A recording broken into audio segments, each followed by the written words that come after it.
We are talking Blood in the Water, and this one is directed by Dominic Ellis, who previously brought us Jurassic Island, and you can see my review of that and what I thought of that on this channel. And this one stars Hannah Ponting as our main character, Zara, but the name here you may recognise is one I've mentioned many a time, and that is producer Scott Jeffrey, who is a extraordinarily prolific producer here in the UK, churning out low budget B movies that are normally horror, schlocky, science fiction sometimes even erotic thrillers, and he's produced a hell of a lot and seems to favour low budget quick turnaround movies as his MO, so to speak. So Blood in the Water is billed as Jaws meets Saw, and I can certainly see the evidence of the Saw comparison here. I assume Jaws because it's got a shark in it. So let me just tell you the plot, then we're going to discuss a little bit more what I think about this movie. So it focuses on this shadowy figure who kidnaps a group of individuals, all who seem to have committed some type of crime but gotten away with it. But this shadowy figure seems to know what their crime is, and this shadowy figure is forcing this group of people to either confess their crimes or face this shark, which is yes, a shark which is lurking in a domestic swimming pool, not a a Olympic-sized swimming pool, a standard domestic swimming pool in the back of someone's garden, by the looks of it, or in their house. Now, what will happen? You'll have to watch the movie to find out. So, there you go. Very much a let's call it loving homage to the movie Saw, and it's not just the premise that is the same as that. There are actually scenes which are more or less taken directly from that movie, which I'm not going to spoil for you, but there you go. I want to actually talk about Scott Jeffrey and his production companies that he runs. But it seems to me that the Scott Jeffrey is recently almost reimagining previously existing B movies and having the basic premise, changing a few things and making his own version of them. And he's actually done it to shark movies even before. So there was a previous shark movie called Beneath the Surface that was actually it seemed to me at least, to be more or less a remake of another existing B movie called From the Depths. Now, Beneath the Surface came out not all that long ago, a few months prior to Blood in the Water. And I have to say, it looks like they've actually used the same prop that they used in Beneath the Surface in Blood in the Water. And not only that, I believe they've used the same swimming pool as their filming location.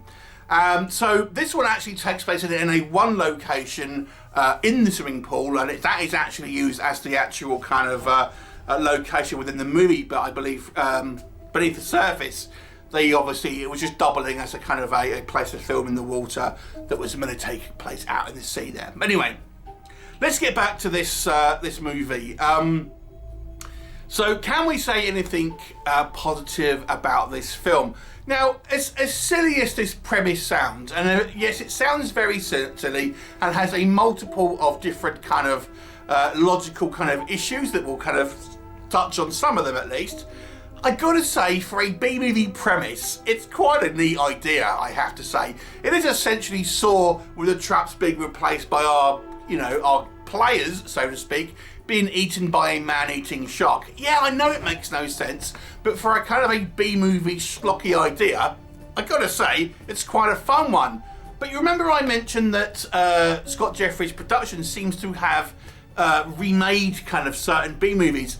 The premise of this has actually been made before in a previous B movie called Shark Week that starred Yancey Butler and Patrick Bergin, I believe it was. I think it might have been an asylum movie, and that was a similar premise. Although the competitors, so to speak, weren't in the one location. But the basic premise was there. It was a series of shark-related traps that a variety of people had to get through. So this is like that idea. But more of a direct Saw remake in a way. But it is a fun, if not schlocky and silly idea, I have to say.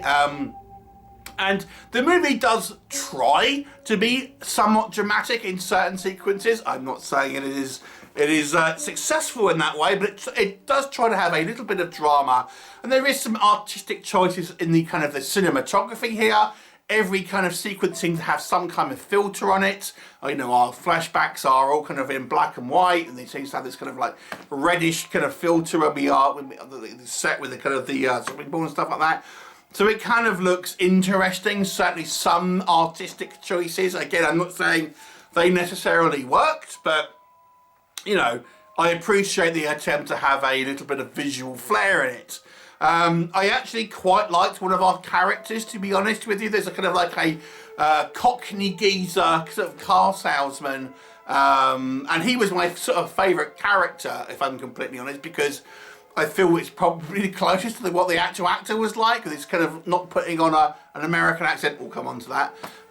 Yeah, but I still actually kind of quite liked his sort of geezer. You might not know what that means if you're not from the UK, but I kind of like that kind of that particular kind of character to a certain sort of degree. Now, in regards to the shark, I'll be honest with you, you do not see this shark very much. It is a question why this movie is a shark film, and I'm going to come on to that. But they at least do use some practical effects. This is a double-edged sword, which I'm going to come on to in a minute. But I appreciate the fact when sometimes we stay away, or at least kind of use CGI to a lesser effect. So this being a kind of a practical puppet, you know, we do see, you know, the jaws kind of clamp down on victims, and you'll recognise the same kind of you know, the same prop that was used in Beneath the Surface. I mean, if you're going to make shark movies, you may as well kind of use the same, you know, props and stuff. I'm assuming this was probably shot back to back, to be honest. And I quite like this shark because it doesn't look quite right, if you know what I mean. But it still looks quite monstrous. At least I'll give it that. Okay, but let's be real here. Let's kind of like talk about what doesn't work with this movie, because yeah, it's quite a lot. And obviously the first thing to kind of like critique really is the very, very silly premise, and then some of the detail within that. I mean, yes, it's a known fact that no great white has ever survived captivity, you know, let alone it being captive in a domestic swimming pool. There's no idea of how this shark, you know, got in here. I mean, we are led to assume that it's salt water in the swimming pool, but they never kind of mention it. You know, and why sharks? I mean, it just seems to me the amount of trouble that these people would have had to have gone to get a great white shark in the UK to go against a swimming pool without a mega kind of budget behind it. It doesn't, again, we haven't even got into the detail of the film yet. We're just talking about the setup. So, you know, why a shark? Why not just shoot people or something like that? It doesn't really have any relevance outside of someone says, I'm the real predator or something like that. And it's just kind of like, yeah, the reason for where there's a shark is because shark movies are quite popular, and we'll kind of write a movie around that. And there it is. But yeah, obviously it's a fun B-movie concept, but it makes zero kind of sense. And then even when you kind of look into a bit more detail in this, and again, this is typical of a Scott Jeffrey production, it's like, no, don't worry about that. So we'll have a character, I mean, we're talking about a small pool. We have a character dive in this pool where there's been multiple people killed by this shark in this pool, but there's no blood in the water, there's no body parts or anything like that. It's completely kind of clear water. You know, we have people that are kind of, the chain is kind of slightly pulled, but they look like they're kind of almost diving in the pool. It's just like, yeah, you could kind of really pick holes and pick holes and pick holes in kind of the details of this movie. And I'm not going to go for them all. Let me just say there's a lot of them, and I've given you a couple of examples and kind of leave it at that. The shark effects. Let's kind of circle back to some of the stuff I did like. And I like the use of a practical effect, and I'll give it props for a low budget movie for doing that, because the alternative is CGI, and when it's a low budget, it doesn't look very good. So I appreciate the practical effects over a CGI kind of shark. But yeah, it doesn't kind of look right at all. It kind of looks like a mutant shark, which maybe they should have gone for. But there are sequences where it's quite poorly filmed. So the model is clearly, they've just kind of like made the head and the neck of the shark. and we actually kind of see it where you actually see where the kind of the model ends a couple of times. So it's obviously we're meant to believe it has this kind of body behind it, but we actually see some of the editing and some of the framing of this movie where the kind of the shark, you can see the end of the kind of the model, if that makes sense. So you can see it's just like kind of like a head of a shark. I mean, it's only a couple of glimpses here and there, but it's just the lack of, again, it's that lack of detail, you know. Yeah, again, I know how stupid it sounds having a large great white shark in a domestic swimming pool. Very, very silly.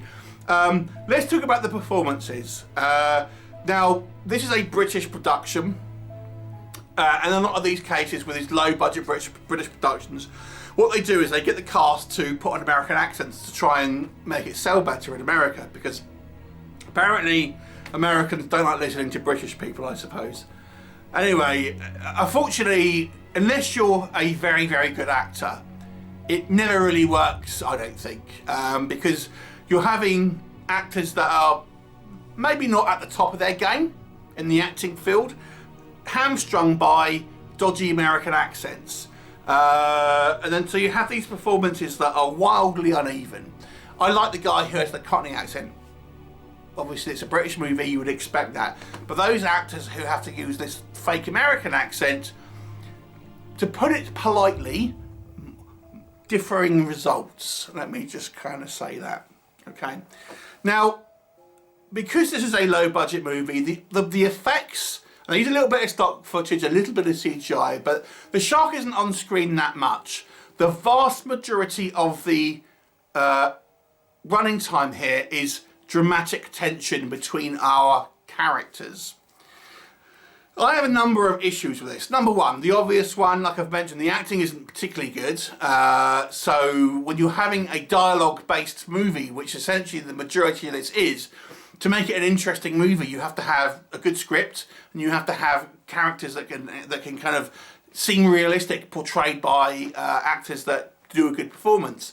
And that just isn't the case with this one. So you're having very much a dialogue-driven movie where the actors are saddled with American accents that I don't think they're particularly strong actors anyway. The premise is completely silly. And then we have these like unnecessarily kind of like vitriolic kind of like arguments between these people. And I'm thinking, well, let me put myself in this situation. Why are these people even arguing? You know, we know that, and even the characters know in the movie, that there is some type of shadowy figure who knows that they have done something. This is not obviously going to result in them getting arrested, because this is clearly not the police, and even if it was, it would be under duress. So if you've got stuff to hide, and it's going to stop you from getting dragged into a pool with a man-eating shark, despite how silly that is, just say. I mean, what harm will it do? If you're kind of, you know, you're basically, you know, saying what you've done in front of a bunch of people who it doesn't matter. And then they have all these kind of arguments about you're lying and you're hiding things. And why are you even arguing? You kind of like, it doesn't really make any kind of sense about why these people are arguing so much. Well, it does make sense because they want to string out the running time with dramatic tension, or at least that's what they think it is, dramatic tension. So we don't have to spend money on having kind of like lots of kind of shark effects. Then I've got to talk about the ending. Oh, this went on forever. I mean, it's meant to be this heartfelt kind of moment. Yeah, that didn't work, if in my opinion. Yeah, so we have this extended kind of ending with it, which is a dialogue-based ending, which didn't particularly work, again, for the same reasons what I've just mentioned. And it goes on forever, this kind of end sequence. So, what do we rate this? I still appreciate the fun B-movie idea.